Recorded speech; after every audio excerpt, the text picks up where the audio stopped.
সিলেটে মাইকিং করে গরুর মাংস বিক্রি করা হচ্ছে। বিষয়টা এমন নয় যে দামটা একেবারেই কম না হলেও কিছুটা তো কমই। সেজন্য শত শত ক্রেতা এখানে আসেন এবং তারা তাদের কাঙ্ক্ষিত গরুর মাংসটুকু নিয়ে যান।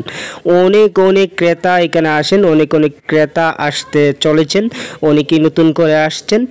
সবেমাত্র এই মার্কেটটি পরিচিত হতে শুরু করেছে, সেটা মাইকিংয়ের কারণে হোক বা কন্টেন্ট ক্রিয়েটরদের কারণে হোক বা ক্রেতাদের কারণে হোক, নতুন করে পরিচিত হতে শুরু করেছে। এর মধ্যেই এখানে প্রায় 5-6টা গরু একদিনে সেল হয়ে যায়। প্রতিদিন কয়টা গরু সেল হয়? কালকে আমরা 4টা কাটেছি।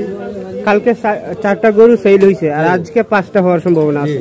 নতুন হিসেবে 4-5টা গরু সেল হওয়া একেবারেই মুখের কথা নয়।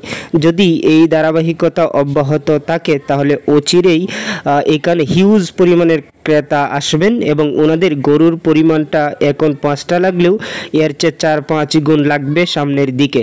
আপনারা জানেন যে সিলেট লালদিঘির পাড়ের যে বাজারটা ছিল সেটাকে নতুন করে সাজিয়ে তোলা হয়েছে। যত হকার্স ব্যবসায়ী আছেন সবাইকে এখানে স্থানান্তর করা হয়েছে। এই কারণে সিটি কর্পোরেশনের এই উদ্যোগের মধ্যে গরুর মাংস সেল করারও একটি উদ্যোগ আছে। সেজন্য ওনারা দামটা নির্দিষ্ট করে দিয়েছেন, মাত্র 700 টাকা কেজি বিক্রি করছেন। 200 গ্রাম আর 800 গ্রাম মাংস 700 টাকা কেজি।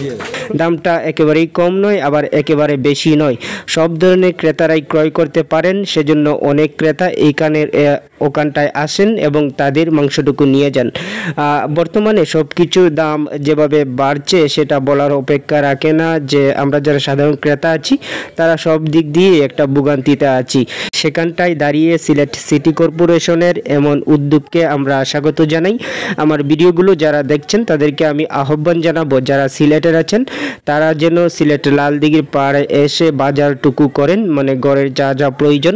আগে আপনারা ফুটপাথগুলোতে করতেন, ফুটপাথগুলোতে ওনারা ব্যবসা করার ফলে প্রচুর পরিমাণে যানজট লেগে থাকতো, শহরটা দেখতেও অপরিচ্ছন্ন ছিল। কিন্তু এখন শহরটা একেবারেই সুন্দর। ওনারা একটি গুছালো পদ্ধতিতে সিলেট লালদিঘির পাড়ে চলে এসেছেন, মানে ব্যবসায়ীরা। আপনারা যদি ওনাদের কাছে আসেন তাহলে ওনারাও ব্যবসাটা ভালো করতে পারবেন এবং আমরাও সুন্দর একটি শহর উপভোগ করতে পারবো। এই যে গরুর মাংসের বিক্রির পদ্ধতিটা সেটা হচ্ছে সকাল 10টা থেকে রাত 10টা পর্যন্ত এক নাগারে গরুর মাংস পাবেন। একটা গরু কাটা শেষ এবং সেল শেষ হওয়ার পরেই ওনারা আরেকটা গরু কাটেন। এই পদ্ধতিতেই চলছে এবং দামটাই রয়ে যাবে, যেটা জিজ্ঞেস করেছিলাম ওনারা এমনটি বলেছেন। আজকের এই ভিডিওটি এই পর্যন্তই থাক। যারা এত সময় আমার সাথে ছিলেন তাদের সবাইকে ধন্যবাদ। সাবস্ক্রাইব করে পাশে থাকবেন। ভালো থাকুন।